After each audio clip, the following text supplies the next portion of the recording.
Let's get some unique perspective now on what's happening inside Ukraine and the decisions being made outside that will likely impact the progress of the Russian invasion.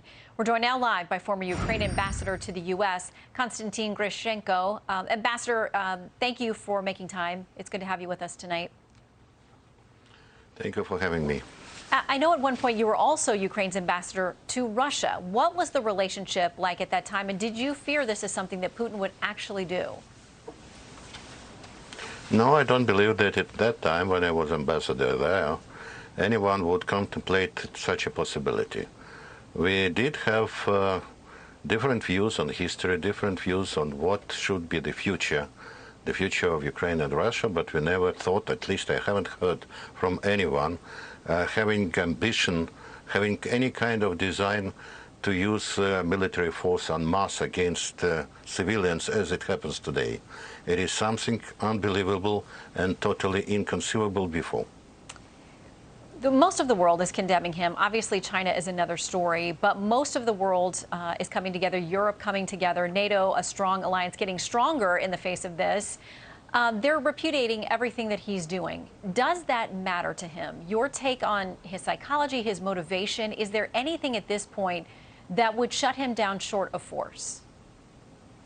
I think that starting with the Georgian War, and then later 2014, annexation of Crimea, he really started on escalating ladder, which led to what we see now. And I think he wants to get a victory, as he understands it.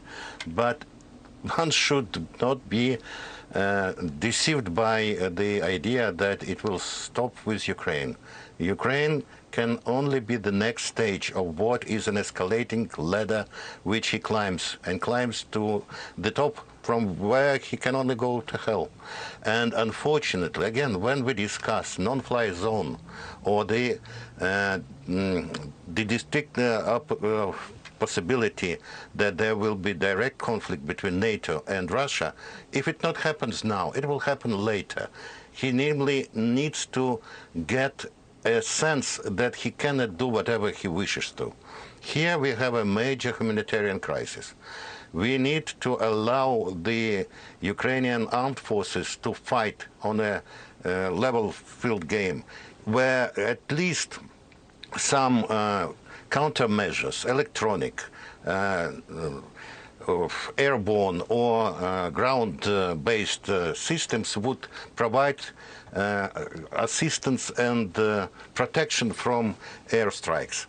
It is possible. I believe one simply needs to understand that if Putin sees a resolute, united West, NATO countries, not simply the statement that it is too dangerous, then he will stop. I believe that it's only a few days before Russia and Putin will understand that the price for his invasion is too steep, too high, and would provide major risks for his own reign in Russia. One needs to be more united, and one needs to take certain risk, which I don't believe is unreasonable. That is something which has all the grounds and has history.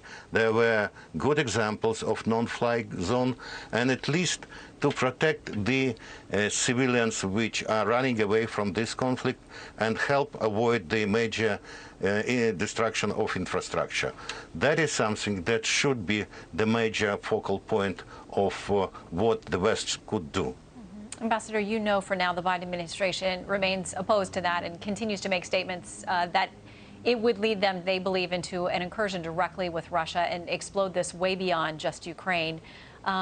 Quickly, we've just got a few seconds left. Your message to them in response?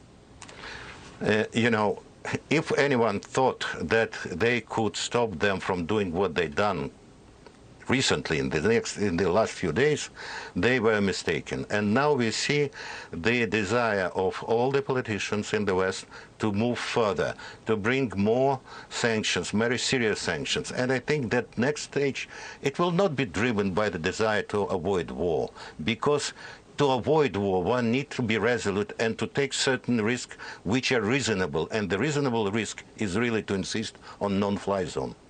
Ambassador, we thank you so much for sharing your expertise with us, being with us tonight. God bless you and your country. Thank you. Hey, Sean Hannity here. Hey, click here to subscribe to Fox News YouTube page and catch our hottest interviews and most compelling analysis. You will not get it anywhere else.